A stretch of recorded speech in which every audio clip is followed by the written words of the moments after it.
반갑습니다. 미풍입니다. 미분양이 속출하고 신고가는 계속 달린다는 내용으로 여러분들과 알아보도록 하겠습니다. 미분양 시장도 현재 많은 양극화를 보이고 있습니다. 싸다고 분양이 완판되는 것은 아니고 비싸다고 미분양이 나는 것은 아닙니다. 신고가도 마찬가지예요.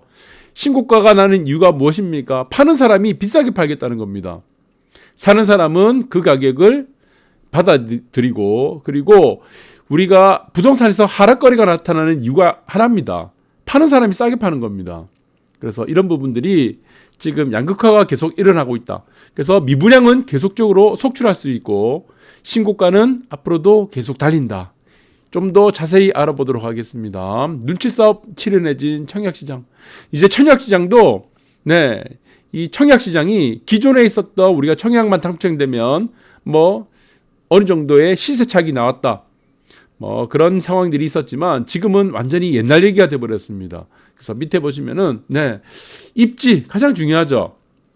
입지 그리고 아파트 브랜드 등에 따라서 청약 결과가 옥석을 가리기 이제 한창이라는 겁니다. 청약 결과가 완전히 갈린다는 내용이에요. 그래서 인기가 없는 단지의 경우 중도금 무이자 혜택이죠. 그래서 중도금도 마찬가지입니다. 계약금도 1,000만 원. 그리고 마찬가지로 중도금도 무이자. 중도금 무이자, 이자가 없다는 얘기죠. 무이자를 혜택을 걸어도 미달이 이제 피하지 못한다는 얘기입니다.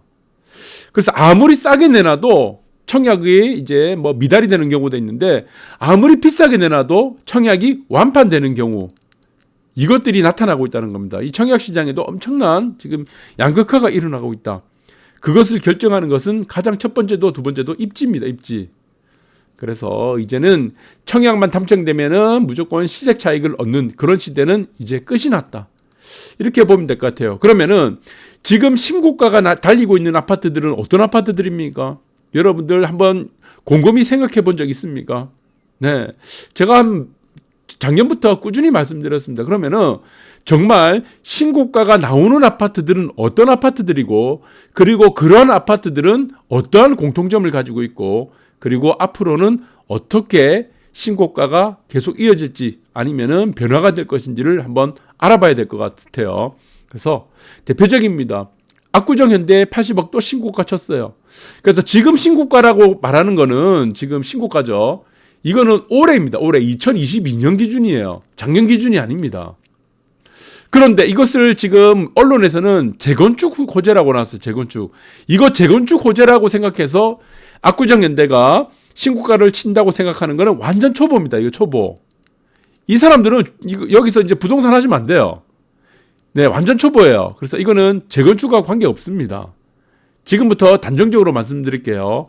자, 여기 보시면 압구정 현대가 80억 또 신고가 쳤죠. 그러면은 재건축만의 문제가 아니라는 것을 계속 보여드리겠습니다. 지금 보시면은 반포 아리팍 또 지금 46억 6천만 원 또 신고가 쳤습니다. 그 45억에서 또 올랐어요. 그러면은 이건 재건축 단지가 아니죠. 그러면은 어떤 사람들은 이게 신축일 거라고 생각하는 사람도 있을 거예요. 이게 아닙니다. 신축도 아니고 아무것도 아니죠. 재건축도 아니에요. 그럼 공통점이 뭐죠? 이게 신축도 아니죠. 아리팍은 준신축이라고 말할 수 있지만 그러면 다음 또 볼게요. 첼리투스 또 신고가 쳤습니다. 이제 평당 1억이 됐습니다. 용산 도미노 1억이 된다고 그러는데 여기 신축 아니잖아요. 준신축이잖아요. 준신축. 아니죠. 또 신고가 쳤습니다. 그러면은 또 공통점이 없죠. 이거는 또 재건축도 아니고. 다음을 또 보겠습니다. 보니까 한강맨션 44억 5천 또 신고가 쳤습니다. 올해 기준입니다. 전부 다. 여러분들 착각하시면 안 돼요. 자, 이 아파트들의 공통점이 무엇입니까? 재건축도 아니에요. 신축도 아닙니다. 준신축도 아니에요. 무엇입니까? 한강맨션 어디에 있죠? 그리고 용산 첼리투스 어디에 있죠? 그리고 마찬가지입니다. 아리팍 어디에 있습니까? 그리고 압구정 현대 어디 있습니까?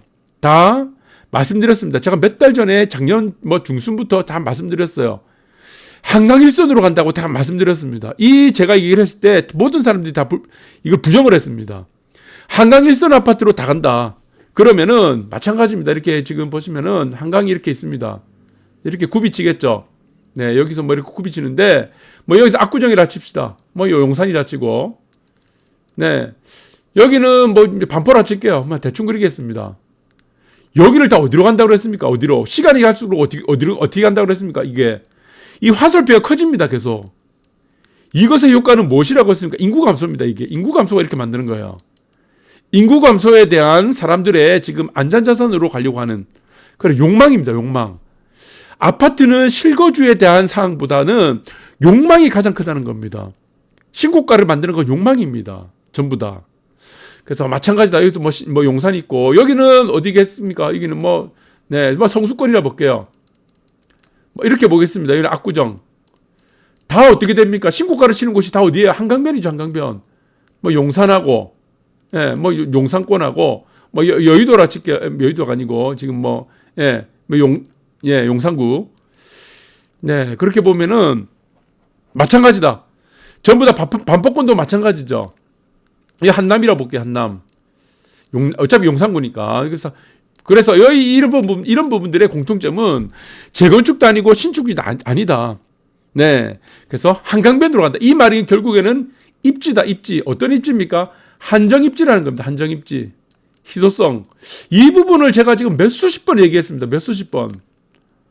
그래서 이런 부분들은 여러분들이 여기 꼭 들어가라 이런 얘기 아닙니다. 여러분들 사이즈에 맞는 어떤 투자 패턴 그리고 실거주를 맞추면 되는데 이 큰 줄기를 읽으라는 얘기입니다. 그러면은 우리가 지방을 한번 볼게요. 서울, 부산 2대 도시는 부산이 되겠죠. 그럼 부산은 어떻습니까? 부산의 신고가를 쳤는 곳이 이게 뉴스에도 나왔죠. 16억 한 방에 16억 5천입니까? 네, 올라 버렸어요. 여기가 어디입니까? 경동 제이드. 일선이죠, 일선. 일선으로 모인다. 그래서 경동 제이드도 마찬가지고 신고가를 쳤고, 그 다음에 이 협진태양이라는 곳은 특이합니다. 이 아파트가 굉장히 특이해요. 자, 이 아파트는 하락거래가 없습니다. 하락거래 안 나왔고, 지금 모든 거래가 신고가예요. 모든 거래가. 자, 이 아파트는 뭐 지금 재건축 추진하는 단지도 아니죠. 마찬가지입니다. 이거는 그냥 구축 아파트예요. 그 여기는 보시면은 이제 역세권이고, 이 아파트 굉장히 좀 특이한데 역세권이고 그 다음에 초품화입니다. 단지 바로 옆에 한 건너 건너면은 초등학교요. 그 다음에 또 무엇입니까? 뭐 평지도 되겠고 뭐 브랜드도 없잖아요. 근데 이 아파트의 다른 모든 것들을 제외하고 이 아파트가 계속 신고가를 치는 이유가 뭡니까? 지금 이 아파트는 서울권을 제외하고 강남입니까? 한강 이남으로 서울권을 제외하고 아파트 중에는 이 아파트가 평당 1등입니다. 평당. 요번에 평당 1등 했다. 1등. 평당 가격 1등을 갈아채웠습니다. 이 아파트의 가장 특징은 뭐냐? 비치프론트입니다. 이 국내에서 비치프론트 이 모래사장에 있는 아파트가 굉장히 휩싸입니다. 없다고 보시면 돼요. 거의. 거기에 역세권과 초품화 그리고 이런 것들이 중요한 그리고 인프라를 갖고 있는 아파트 중에서는 이 아파트가 유일합니다. 그리고 또 신고가를 치는 아파트가 어디입니까? LCT죠. 이도 비치프론트죠. 자, 이 부산에도 마찬가지예요. 여기도 지금 신고가를 쳤습니다. 신고가를 연달아 2개를 쳤는데 이 아파트도 마찬가지입니다. 그래서 LCT하고 이 협진태양하고 경동제이도 공통점이 뭡니까? 해안이죠, 해안. 해안일선. 그래서 서울권도 마찬가지고 부산권도 마찬가지입니다. 다 일로 갑니다, 돈들이. 돈을 벌고 싶으면 일로 가야 돼요. 우리가 아파트를 통해서 아니면 부동산을 통해서 시세 차익이라는 것을 남기기 위해서는 몇 가지가 필요합니다. 어떤 것이 필요합니까? 첫 번째, 마켓 타이밍이라는 게 필요하죠. 마켓 타이밍. 마켓 타이밍이 뭡니까? 싸게 사서 비싸게 팔겠다는 겁니다. 이게 굉장히 어렵습니다, 사실은. 우리의 주식처럼 바로 엔터키만 치면 팔고 사고 이렇게 되는 게 아니에요. 그래서 시세 차익을 남긴다. 내가 싸게 사서 비싸게 판다. 이것을 가장 쉽게 하는 것은 무엇입니까? 한정성을 찾으면 됩니다. 한정성. 그러면은 내가 자는 동안에도 알아서 자기가 돈이 올라갑니다. 이렇게 되는 거죠. 그래서 부동산에는 돈을 벌겠다는 거는 이 한정성을 찾는 게 1번이 되겠고 2번이 뭡니까? 개발이에요. 개발. 재개발, 재건축 이런 거죠. 개발입니다. 개발. 제재라 칠게요. 재개발, 재건축. 아니면은 아주 지금 허물어가는 건물을 사서 리모델링을 통해서 이제 건물을 새롭게 만들었어요. 아주 좋게. 사람들이 여기서 세입자들이 장사하는 사람들이 들어가서 장사를 하고 싶을 만큼 잘 만들었어. 그러면 그 건물의 가치가 올라갑니다. 그게 다 개발입니다. 개발. 그러니까 부동산은 개발 아니면 한정성 2가지 중에 하나예요. 그런데 내가 편하게 벌겠다고 하면은 그냥 한정성으로 들어가면 됩니다. 뭐 이런 비치프론트라든가 한강변 이런 거 가면 돼요. 자기가 알아서 돈 벌어 줍니다. 자는 동안에도 그냥 쑥쑥 알아서 그냥 시간만 지나면 다 해결해 주기 때문에 마켓 타이밍이 필요 없다는 겁니다. 그래서 여러분들이, 저는 어렵게 돈을 버는 사람도 있고 쉽게 돈을 버는 사람도 있는데 부동산은 가장 쉽게 돈을 벌어다 주는 것 중에 하나다, 이렇게 보시면 될 것 같아요. 사실은 우리가 쉽게 돈을 버는 방법이 있습니다. 돈이 많다면은, 네, 우리가 아비트레이지라는 차익거래를 하면 됩니다. 아비트레이지를 하려고 하면 어떻게 됩니까? 이 돈이 많아야 돼요. 이 바스켓을 만들어야 됩니다. 바스켓. 주식으로 따지면은 종목 코스피 200을 맞춰야 돼요. 코스피 200에 내가 200개 종목을 가지고 있어야 됩니다. 그리고 이거는 현선물이라고 합니다. 현선물에 우리가 차익, 예, 그 차익을 두고 현물과 선물은 항상 일치가 하지 않습니다. 거기에는 우리가 지금 현물과 선물 간에는 스프레드가 차익이 생기죠. 네, 그 가격차를 이용해서 돈을 끊임없이 버는 거죠. 결국에는 만기가 되면 영원이 되는 것이 고 만기가 되면은 동일해지니까 가격이. 이 차익 거래를 이용하면 되는데 이 차익 거래를 통해서 얻는 방법은 너무나 돈이 많이 들고, 여러분들이 이거는 지금 테크니컬한 어떤 기술적인 부분들이 있어야 됩니다. 코스피 200을 만들더라도 이거는 상품 거래를 할 때 아주 유용하게 씁니다. 원유를 하도 되고 여러 가지 굉장히 많아요. 현물과 지금 선물과. 그래서 이런 부분이 아니라면 쉽게 도는 방법은, 저는 우리가 한정성의 입지를 찾아서 투자를 하는 방법, 아니면 거기서 눌러 살면 됩니다. 이게 끝나버려요. 그래서 부산도 마찬가지입니다. 지금 LCT, 그리고 협진태양, 신고가를 계속 치죠. 하락거리가 하나도 안 나오죠. 그리고 서울권을 제외하고는 평당 가격으로 최고가 이번에 쳐버렸고, 그 다음에 마찬가지다. 경동 제이드. 그리고 다 똑같아요. 서울도 한강맨션, 한강일선.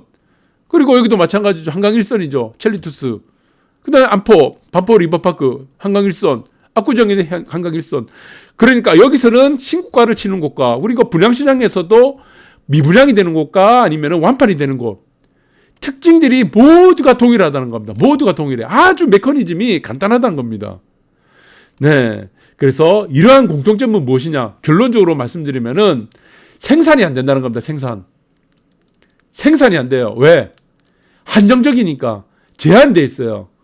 공급이 제한되어 있다는 겁니다. 무슨 제한이 됩니까? 공급이 제한되어 있다는 거죠. 한강변의 아파트는 공급이 제한될 수밖에 없죠. 그리고 우리가 해운대라든가 광안대 교권이라든가 비치프론트는 애초부터 제한되어 있습니다. 이거는 워낙 제한되어 있기 때문에 그러한 가격들은 계속 우리가 파는 사람이 싸게 팔 수가 없다. 팔 이유가 없다는 것이다. 그렇게 보시면 될 것 같습니다. 그래서 아파트의 가격을 정하는 것은 사실은 매도자가 정하는 것입니다. 매도자가 싸게 가격을 내놓는다. 내가 급하는 사람들은 싸게 내놓으면 그것이 바로 하락거래가 이어지고, 그리고 매도자가 나는 싸게 팔 이유가 없다고 생각하는 입지에 사는 사람이라면은, 그런 사람들이 모여있다 그러면은 가격은 우상향으로 지속적으로 신고가를 만들어낼 수밖에 없다. 앞으로 그런 현상들은 인구 감소가 본격적으로 나타날수록 엄청나게 우리가 뚜렷하게 나타날 가능성이 크다는 부분들을 잘 기억하시기 바랍니다. 감사합니다.